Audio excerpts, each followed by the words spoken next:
ایک اور دور ہونے جا رہا ہے مذاکرات سے، تو یہ دور پہلے دور سے کتنا مختلف ہو سکتا ہے؟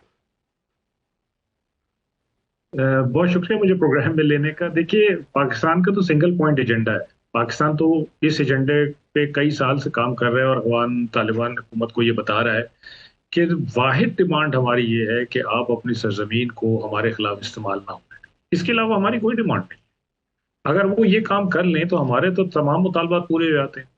اس دفعہ جو مذاکرات ہوئے اس میں بھی ہم نے یہی کہا ہے، اور افغان طالبان کی بھی ہسٹری اگر آپ دیکھیں تو انہوں نے دنیا کے مختلف ممالک کو، ایون پاکستان کو بھی بارہا یہ یقین دلایا ہے کہ ہم اپنی سرزمین کی آپ کے خلاف استعمال نہیں ہونے دیں گے. ابھی انڈیا میں جو وزٹ کیا تھا ان کے وزیر خارجہ نے، وہاں بھی یہی بات انہوں نے کی کہ جی افغانستان کی سرزمین انڈیا کے خلاف ہم استعمال نہیں کرنے دیں. تو وہ مختلف ممالک کو یہ یقین دہانی کراتے آئے ہیں، لیکن اس کے باوجود اس پہ عمل نہیں کر پا رہے. تو پاکستان بیسیکلی تو جو یہ مذاکرات فیل ہوئے ہیں اس میں ایک نا امیدی کی کیفیت تھی پاکستان کی طرف، اور ظاہری بات ہے کہ ہم نے یہ کہہ دیا تھا کہ جی اب اگر آپ مذاکرات نہیں چاہتے تو پھر دوسرا حل تو ظاہری بات ہے کہ لڑائی کا ہے، جو کہ ہم نہیں چاہتے ہیں. بہرحال پاکستان نے جو اپنے دوست ممالک ہیں ان کی درخواست پہ یہ مان لیا ہے کہ ہم ایک اور دور مذاکرات کا کر لیتے ہیں، کیونکہ افغانستان کی طرف سے یہ درخواست کی گئی ہے، یا یہ اس چیز کا اظہار کیا گیا ہے کہ جی یہ جو مسئلہ ہے یہ ایک بیٹھک کا نہیں ہے، یہ ایک عمل میں تبدیل ہونا چاہیے. لیکن سمجھ نہیں آتا کہ ایک سنگل پوائنٹ ایجنڈے پہ عمل کیا ہو، اور وہ پوائنٹ جو کہ ہم کئی سال سے ان کو باور کرا رہے ہیں اس کو وہ مان بھی لیتے ہیں، لیکن پھر اس پہ عمل بھی نہیں کر پاتے ہیں. تو اس کو عمل میں تبدیل کرنے سے کیا فرق پڑے گا؟ تو یہ کچھ ایسا لگتا ہے جیسے ٹائم گین کر رہے ہیں، اور کچھ اور معاملات ہیں جس میں ان کی پوری سے نہیں ہے. تین آپشنز جو ہیں وہ سامنے آ رہی ہیں. پہلی آپشن تو یہ ہے کہ افغان طالبان رجیم جو ہے وہ اپنے ملک میں موجود دہشت گردوں کے خلاف خود کارروائی کرے. دوسری آپشن یہ ہے کہ پاکستان وہاں پر کارروائی کرے. تیسری آپشن یہ ہے کہ جوائنٹ جو ہے آپریشن جو ہے وہ کیا جائے. آپ کو کیا لگتا ہے ان تینوں میں سے کون سی آپشن زیادہ فیزیبل لگتی ہے آپ کو؟ دیکھیے، یہ بات تو اسٹیبلش ہو چکی ہے کہ جو وہاں جو ٹی ٹی پی ہے ان کا نیکسس ہے افغان طالبان کے ساتھ، اور تقریباً انہوں نے ان کے ہاتھ پہ بیعت کی بھی ہے. تو یہ تو دونوں ایک پارٹی ہیں. اب ان کے خلاف جو افغان طالبان ہے وہ ہمارے ساتھ مل کے یا اکیلے کیسے کارروائی کریں گے؟ ہاں، ایک اور خطرہ ہے کہ وہاں آئی ایس ایس بھی ہے. تو آئی ایس ایس کے خلاف ہو سکتا ہے کہ افغان طالبان ہمارے ساتھ مل کے یا اکیلے کارروائی کرنا چاہے، لیکن ٹی ٹی پی کے خلاف ان کا کارروائی میں حصہ لینا یہ ذرا مشکل نظر آتا ہے. لیکن بہرحال پاکستان کی تو پوری کوشش ہے کہ وہ ان کو اس چیز پہ راضی کرے کہ بھئی ٹی ٹی پی اگر ایسی حرکتیں کرتا ہے جس سے پاکستان کو نقصان پہنچ رہا ہے تو یہ افغانستان کے بھی حق میں نہیں ہے. افغانستان کو بھی اس سے نقصان ہی پہنچے گا. تو یہ افغان طالبان کو سمجھنے کی ضرورت ہے کہ وہ کون سی آپشن پہ جانا چاہتے ہیں اور کس بات پہ ماننا چاہتے ہیں. اچھا شاہ صاحب، ہمیں پتہ ہی ہے کہ جب بھی پوری دنیا نے طالبان سے جو ہے وہ بات کرنی ہوتی تھی تو پاکستان کی مدد لی جاتی تھی. اب ایسی بھی کیا صورتحال ہو گئی ہے کہ پاکستان اور افغانستان بات کرنے کے لیے وہ کوئی تیسرے ملک سے لوگ جو ہیں وہ ان کو راضی کر رہے ہیں، ثالثی کا کردار ادا کر رہے ہیں. ترکیہ کر رہا ہے، قطر کر رہا ہے، سعودی عرب کر رہا ہے. تو یہ نوبت یہاں تک پہنچی کیسے؟ دیکھیے، اس میں ایک بہت بڑا کردار تو بھارت کا ہے کہ افغان طالبان نے، جیسے ہمارے وزیر دفاع نے بھی کہا کہ بھئی اپنی جو ڈوریں ہیں وہ انہوں نے دلی میں دے دی ہیں. تو بھارت کے آنے سے ظاہری بات ہے کہ یہ فطری عمل ہے کہ افغان طالبان جو ہیں وہ پاکستان سے دور ہو جائیں گے. اور ظاہری بات ہے پھر پاکستان سے اگر وہ ڈائریکٹ بات نہیں کریں گے یا ہماری بات نہیں سنیں گے تو پھر ہمیں ثالثوں کو بیچ میں ڈالنا پڑے گا. وہ ثالث جو کہ افغانستان کے بھی قریب ہوں اور ہمارے بھی قریب ہوں، تو اس میں عمان بھی ہے اور قطر بھی ہے اور ترکیے بھی ہے. اچھا شاہ صاحب، یہ بھی عرض کیجیے گا، آج ہم نے دیکھا کہ فیلڈ مارشل سید عاصم منیر نے پشاور کا دورہ کیا ہے، قبائلی عمائدین سے جرگے سے انہوں نے خطاب بھی کیا ہے. ان کی بڑی عام سٹیٹمنٹ ہے، انہوں نے کہا ہے کہ پاکستان تمام ہمسایوں سے امن چاہتا ہے مگر افغان سرزمین سے دہشت گردی برداشت نہیں کی جائے گی. تو یہ ریاست کا فیصلہ اب سامنے آ چکا ہے کہ نو مور. ریاست کا ایک فیصلہ ہے اور صوبے کی جانب سے اس فیصلے کے ساتھ جو ہے وہ اس طرح سے کھڑا نہیں ہو رہا صوبہ. تو یہ کیسے معاملہ چلے گا؟ کہیں کوئی کانفلکٹ نظر آ رہا ہے یا پھر وہ کہتے ہیں کہ ہمیں آن بورڈ نہیں لیا جا رہا؟ 2 روز یا چند روز پہلے ہم نے دیکھا کہ DGISPR نے بھی پشاور میں ہی پریس کانفرنس کی تھی اور آج فیلڈ مارشل نے بھی پشاور کا ہی دورہ کیا. تو اس کی سگنیفیکینس کیسے دیکھ رہے ہیں آپ؟ دیکھیں، اس کی سگنیفیکینس تو بالکل بظاہر صاف نظر آ رہی ہے کہ حالات کس طرف جا رہے ہیں. فیلڈ مارشل وہاں پہ گئے ہیں، DGISPR وہاں گئے ہیں، کور کمانڈر وہاں پہ جرگا سے ملاقات کر چکے ہیں اور اسٹیٹمنٹس دے چکے ہیں. تو یہ تو ہمیں پتہ ہے کہ حالات کس طرف جا رہے ہیں، کس نہج پہ جا رہے ہیں. اور اگر افغانستان کے ساتھ ہمارا معاملہ نہیں بنتا تو ظاہری بات ہے کہ پھر ہمیں جنگ کی طرف جانا پڑے گا، جیسے وزیر دفاع نے کہا ہے. اور اگر ہم جنگ کی طرف جاتے ہیں تو یہ کسی ایک صوبے کی جنگ تو نہیں ہے، یہ تو پورے پاکستان کی جنگ ہے.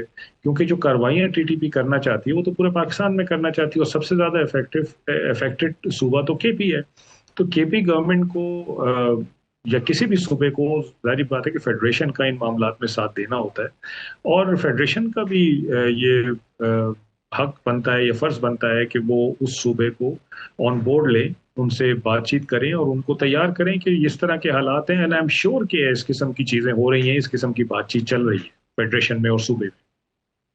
شاہ صاحب، پہلے بھی پاکستان نے بارہا کہا ہے کہ ہم جو افغان عوام ہیں ان کے خلاف نہیں ہے، بلکہ یہ جو طالبان رجیم ہے جو کہ عوام کی نمائندہ حکومت بھی نہیں ہے. آپ کو پتہ ہے کہ بڑا غیر روایتی طور پر یہ حکومت چل رہی ہے اور دنیا کی جتنی بھی حکومتوں کی نارمز ہیں اس کو بھی فالو نہیں کیا جا رہا.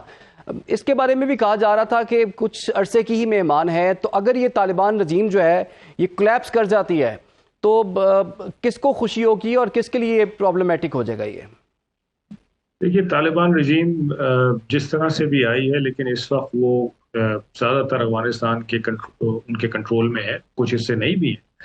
لیکن اگر یہ طالبان رجیم نہیں رہتی ہے تو پھر ظاہری بات ہے کہ افغانستان دوبارہ ایک کیوس میں چلا جائے گا جو کسی کے بھی حق میں نہیں ہے. وہاں پہ اگر TTP ہے، وہاں پہ ISIS ہے، داعش ہے، القاعدہ ہے، اگر اس قسم کے آؤٹ فٹس وہاں پہ موجود ہیں تو پھر ان کو ایک اور موقع مل جائے گا افغانستان میں کیوس پھیلانے کا اور اپنا اثر و رسوخ بڑھانے کا. تو بہتر یہ ہے کہ ایک اسٹیبل رجیم جس کو کچھ عرصہ ہو گیا ہے حکومت میں، اس کو رہنا چاہیے وہاں پہ اور اسی سے بات چیت کرنے کی ضرورت ہے. کابل اس وقت سینٹر آف پاور ہے افغانستان میں، تو اس سے ہی بات چیت کرنے کی ضرورت ہے. اور اس کو چاہیے کہ اپنی جو اتھارٹی ہے اس کو اسٹیبلش کرے اور اس کو پروف کرے کہ ہاں جو معاہدہ وہ کرتے ہیں وہ معاہدہ وہ اس کی پاسداری بھی کریں گے. صحیح ہے. اچھا، دوسرا یہ بھی ہے کہ ان کی جانب سے بڑا عجیب سا مطالبہ یہ بھی سامنے آیا کہ امریکہ کو ثالث بنایا جائے. تو یہ تجویز کہاں سے آ گئی اور طالبان یہ ایسی تجویز یا ایسا مطالبہ کیوں کر رہے ہیں؟ اس سے ان کو کیا فائدہ ہونے والا ہے؟ پچھلے دنوں آپ نے سنا ہوگا کہ پریزیڈنٹ ٹرمپ نے کہا تھا کہ جی بگرام ایئر بیس ہمارے پاس ہونا چاہیے اور ہمیں نہیں چھوڑنا چاہیے تھا اور ہم دوبارہ لینے کی کوشش کریں گے. تو کچھ اس زمن میں مجھے لگتا ہے کہ بات چیت چل رہی ہوگی اور امریکہ، آپ کو پتا ہوگا کہ باقاعدہ طور پہ طالبان حکومت کی مالی معاونت کرتا ہے. کئی ملین ڈالرز ان کو ملتے ہیں امریکہ سے باقاعدہ طور پہ. تو وہ سمجھتے ہیں کہ امریکہ سے ان کا رابطہ ہے اور امریکہ کو اگر بیچ میں ثالث رکھا جائے تو شاید ان کی بات بھی کوئی سنی جائے گی یا یہ معاملات طے کر سکیں گے امریکہ کے ساتھ بگرام ایئر بیس پہ. میرا یہ خیال ہے کہ ان کے ذہن میں یہ ہے کہ وہ یہ اس کو ایز اے بیٹ کھیلیں گے بگرام ایئر بیس کو، اور پھر وہ یہاں پہ اپنی بات منوانے کے لیے امریکہ سے بات چیت کرنا چاہیں گے. شاہ صاحب، انڈیا کا کس میں کیا رول دیکھ رہے ہیں آپ؟ چونکہ انڈیا بڑی انویسٹمنٹ بھی کر رہا ہے بھارت کے اندر اور بلین آف ڈالرز کی انویسٹمنٹ کر رہا ہے. ابھی حال ہی میں اس نے ایک اور $1 بلین کی انویسٹمنٹ کا مزید جو ہے ان سے وعدہ بھی کر لیا ہے.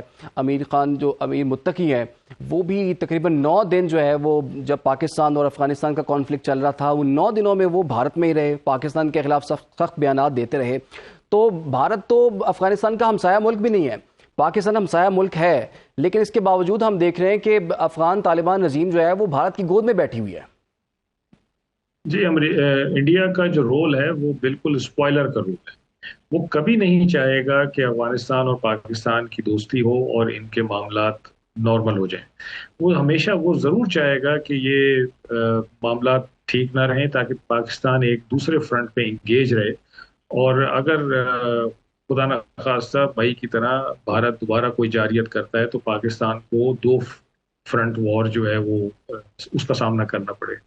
اس کے علاوہ ظاہری بات ہے کہ وہ کنونشنلی ہم سے نہیں جیت سکا تو اس کے لیے اب یہ ہائیبریڈ وارفیئر جو ہے اس پہ وہ زور دے رہا ہے کہ کسی طرح ان کو ٹیررزم کے تھرو لیڈ کیا جائے، اور اس کے لیے افغانستان اس کو بہت سوٹیبل گراؤنڈ ہے، اس میں انویسٹمنٹ بھی کر رہا ہے، اس میں کیمپس بھی قائم کیے ہوئے، ٹریننگ بھی کروا رہا ہے، ان کو مالی سپورٹ بھی دے رہا ہے۔ تو انڈیا تو کبھی نہیں چاہے گا کہ یہ مذاکرات کامیاب ہوں، اور آپ نے دیکھا کہ ابھی جو مذاکرات ہوئے اس میں بھی یہ چیزیں سامنے آئیں کہ جو مذاکرات کر رہے تھے افغانستان کی طرف سے جو ان کی ٹیم تھی، ان کے پاس کوئی ڈیسیجن پاور نہیں تھی، وہ ہر چیز کابل کو بتا رہے تھے، اور کابل سے چیزیں آ رہی تھیں جو وہ یہاں بتا رہے تھے، اور کابل میں اب کون ان کو ڈکٹیٹ کر رہا تھا، کون ان کو گائیڈ کر رہا تھا، اس کے بارے میں بھی رپورٹس آئی ہیں، اور ہمارے جو اعلیٰ حکومتی عہدیدار ہیں انہوں نے اس بات کی طرف اشارہ کیا ہے کہ وہاں پہ بھارت اپنا انفلوئنس یوز کر رہا تھا۔